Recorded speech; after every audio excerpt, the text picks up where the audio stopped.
dono da cadeira cativa de número 1, todas as sextas.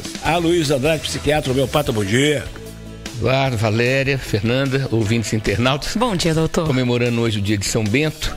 São Bento, então, fui adentrar na história dele, nascido em torno do ano 480, mais de 1.500 anos atrás.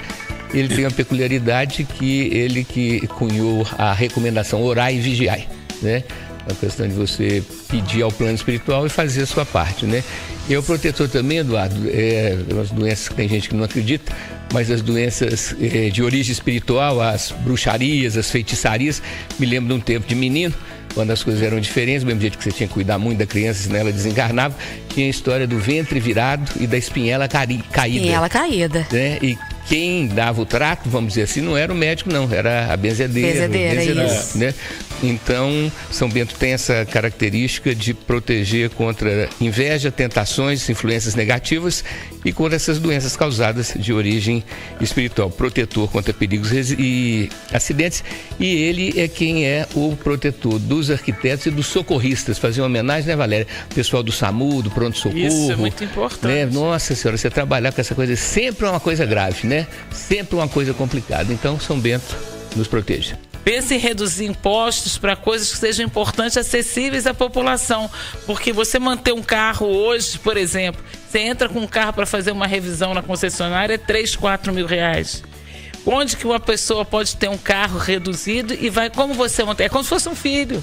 Como que você vai manter isso? Como você vai sustentar uma gasolina a esse preço? Então a gente tem que pensar quem que tá enganando quem? Está beneficiando quem nessa história? As montadoras. Que está iludindo o povo. Fiquei surpreso, Valéria, com o número de veículos que foram emplacados, Eduardo. Nesse primeiro semestre, eu acho que 1.200.000 veículos. Não é pior isso, doutora Luiz. Quantidade de veículos. Abre-se essa oportunidade de vender carros enquanto os engenheiros do município, da Prefeitura de Belo Horizonte, reduzem as vias, fazendo acostamentos desnecessários. Então, eu não sei aonde... Eu acho tudo muito espantoso, incongruente na minha cabeça. As tais também, né, Valéria? Ciclovias, não é só ciclovias, não. Inventaram de fazer canteiros, né? Mas, enormes. sabe assim, no meio dos carros, subida pra lá, subida pra cá, né? Permitir que bares ponham cadeiras na rua. Valéria, foi num ponto que eu ia até falar, Eduardo. Acabaram de fazer uma dessas burrices na Avenida Getúlio Vargas com contorno, ali onde começa a Rua do Ouro, né? Era um lugar lá que cabia 5 pistas, aí eles estreitaram, só entra um carro para a direita para subir a contorno, só 2 pistas para subir a Rua do Ouro e uma pista para contorno para descer, né? Uma coisa assim, completamente absurda, sem sentido nenhum. Agora, meu caro, o senhor não pensa aí no taxista, no motorista que precisa trabalhar com o aplicativo, de comprar um carrinho mais barato? Mas ele já tem redução de impostos. Ele já tem. O de aplicativo? De aplicativo eu não sei. Agora, motorista de táxi tem. Eduardo, nós vimos na crise de 2018 que o mundo é movido à indústria de veículos, é movido pela indústria de autopeças para veículos, né, Valéria? Assim, com todos os senões que tem, mas realmente é um sonho de consumo de qualquer pessoa que saiba dirigir e querer ter um carro, né? Então você não pode dizer. Mas você tem que manter, né? É um erro. Então essa questão de você dar um estímulo na ponta inicial e depois não fazer nada no resto, realmente é uma faca de 2 legumes. E ele não citou a Luiz Andrade, mas de repente, no que ele fica esperando alguém e não tem lugar para parar adequadamente, ele acaba levando uma multa também. E atrapalhando muito o trânsito, né? E atrapalha o trânsito dos outros.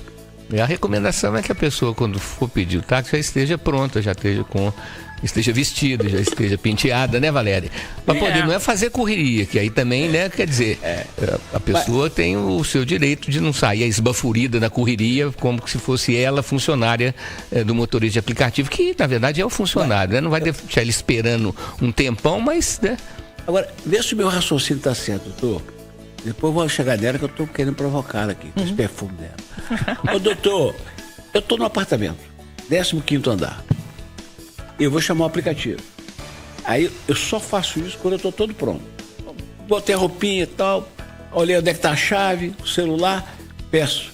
Na hora que ele fala assim, o seu veículo está a caminho, 3, 4 minutos, tudo, eu tomo o elevador e desço. Quando ele está muito perto, é que eu atraso ali 30 segundos. Mas não é por aí que a pessoa deve fazer? O seu veículo está a caminho, você desce e fica esperando na porta, certo?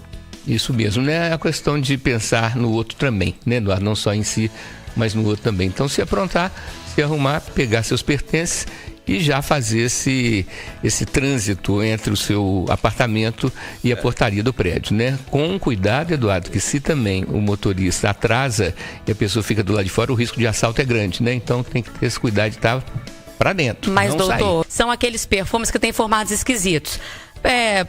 Formato de sapato, formato de corpo de mulher, formato de relógio. Esses é que estão sendo indicados aqui como os perfumes de pessoas ricas. Ô, doutor Luiz, Ana Maria não usa desse aí, não?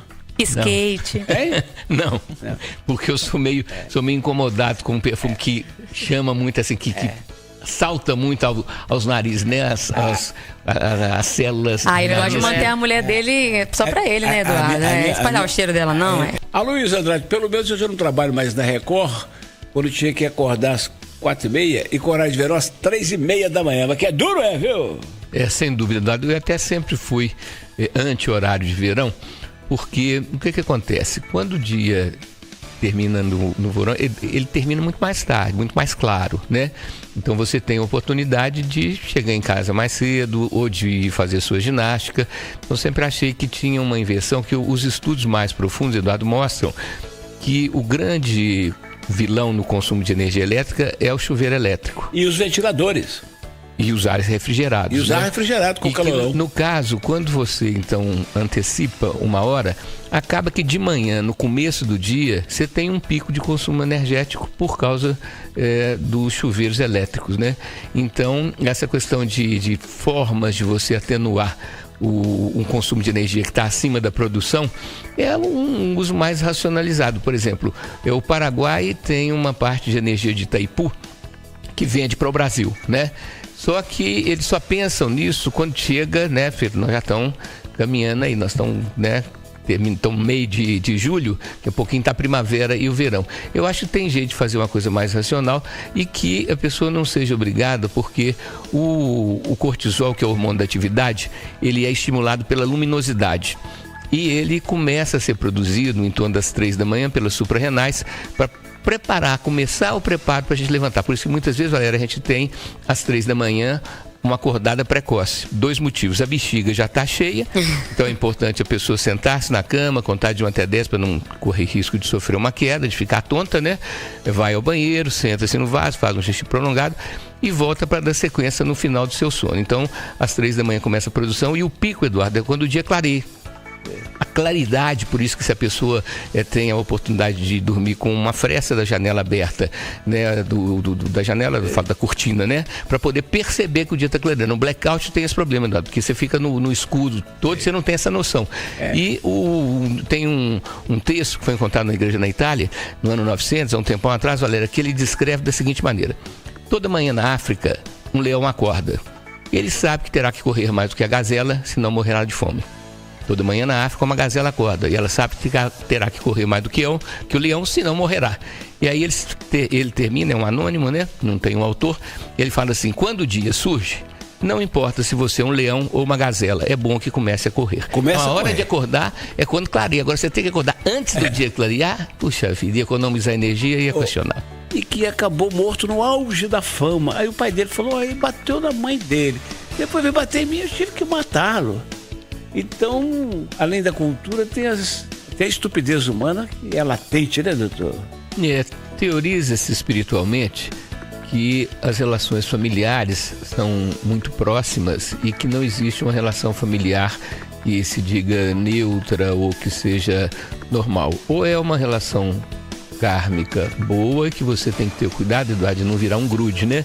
Tem homens, por exemplo, que namoram, noivam, mas não se casam, porque a mulher da vida deles é a mãe, né? Você lembra da musiquinha, né? Sinto muito amor, mas não pode ser, sou filho único, tenho minha casa para olhar, né? Então, cuidado para não ficar aquele grude excessivo. E as relações kármicas familiares não tão boas, para não dizer que são péssimas, que leva até a isso, até a morte, leva até a assassinatos. Eles teorizam que seriam relações de vidas passadas com inimigos e que você teria, então, nessa vida, nessa encarnação, a possibilidade de diminuir as arestas, de diminuir essa diferença com essa outra pessoa, espiritualmente falando, para que num futuro, se houver outras existências, né, que você não nasça ainda mais próximo dessa pessoa. Por exemplo, você tem um problema com o pai ou com a mãe, você, né, fez 18 anos, começou a produzir seu dinheiro, você sai de casa. Agora, quando o problema é com o filho, quer dizer, como é que você vai se livrar de um filho, né, Valéria? Então, é mais difícil. Então, realmente, assim, relações familiares são muito desgastantes, porque tudo que tem contato gera atrito, e atrito leva a cargas elétricas, e cargas elétricas levam a descargas elétricas. Então é muito difícil essa administração, temos que estar muito sábios. Mas a questão da morte, né, Valéria, é um negócio assim, sob todo ponto de vista, absurdo. Acho que a única coisa que justifica você matar alguém é se alguém está querendo te matar, né? Aí é uma questão de sobrevivência, é um instinto de sobrevivência. Mas fora isso, por uma questão que pode ser resolvida através do entendimento, é um absurdo, né? Matar é uma coisa totalmente absurda. Alô, gente boa do aglomerado Santa Lúcia. É amanhã, hein? Eu quero te encontrar na quadra da BR, na entrada da rua principal, no Morro do Papagaio. Se você mora aí pelas bandas do Sion, Belvedere, quiser ir lá também, sobe a Nossa Senhora do Carmo, chegou ali na entrada do morro, virou à direita da principal, que a quadra tá logo ali. Meu amigo Júlio Fessor tem um trabalho social lá na quadra? Sim, conheço. Conhece Fessor? Trabalho magnífico que ele faz na reestruturação da favela, lá do aglomerado da barragem Santa Lúcia. É um cara excepcional. Então, amanhã, 10 da manhã, Rádio Vivo ao vivo. Direto do aglomerado Santa Lúcia. Trabalhei lá 10 anos, Eduardo. Na BR. Trabalhou lá? Na barragem Santa Lúcia. Na barragem? É. E quando estava uma campanha política, eu acho que era o João Leite que ia fazer uma caminhada, fui lá. Eu fiquei 20 anos sem ir lá e fui lá, fiquei impressionado. Eduardo, que minhas memórias voltaram todas na hora. Eu atendi o Porto de Saúde, ali perto do antigo Pitágoras, né, que hoje é Bernoulli, e toda sexta eu subia. E sou um testemunho, Valéria, que as administrações da Prefeitura de Belo Horizonte, começando lá com o Célio de Castro, melhoraram demais a questão dos aglomerados, a questão de esgoto. Você tinha que sair assim, o esgoto era todo a céu aberto, é um absurdo. E um tanto de pessoas, Eduardo, que não podiam sair para descer e serem atingidos, idosos, né, pessoas com dificuldade de locomoção. Então eu tive uma alegria muito grande da barragem Santa Lúcia. Os impostos é sobre consumo e não sobre renda, sobre patrimônio. Porque patrimônio quem tem é rico, né? Doutor Luiz. Então, Eduardo, o raciocínio de que a proporção é muito desproporcional é um raciocínio baseado na matemática, né? Então isso aí, contra fatos não há argumentos. Então a forma de tributação, a Valéria colocou muito bem, que é o fato de que quando você vai taxar o consumo, você vai estar taxando alimentos, você vai estar taxando coisas básicas como higiene, saúde, né? Então essa coisa dos mais ricos, né, pagarem mais, isso não é questão de você abusar deles e ser condenado porque você tem mais dinheiro, ou porque herdou, porque trabalhou, seja lá pelo que for. Então essa questão da justiça social é algo que tem que ser mais amplo, né? A gente vê que o que o governo faz normalmente são procedimentos clientelistas, são procedimentos que vão então para o que chama-se de politicagem, né? Para poder subir o seu Ibope, aparecendo que você é o, vamos dizer assim, é o salvador da pátria, né? Então tem muita distorção e eu acho que isso daí, do ponto de vista prático, tem como ser mudado, né? Porque na vida tem dois tipos de coisas, as coisas inevitáveis e as coisas evitáveis. E quando é evitável, o que você busca fazer é evitar. E essa desigualdade, e principalmente essa questão de você sugar de quem tem menos, é um absurdo, é um desrespeito. E vamos dizer, Eduardo, do ponto de vista prático, é uma forma de você estimular que haja essa lamentável coisa que começou no governo passado e está sendo repetido por esse governo, do nós contra eles, né? Então essa questão de você dividir a população em duas categorias, né?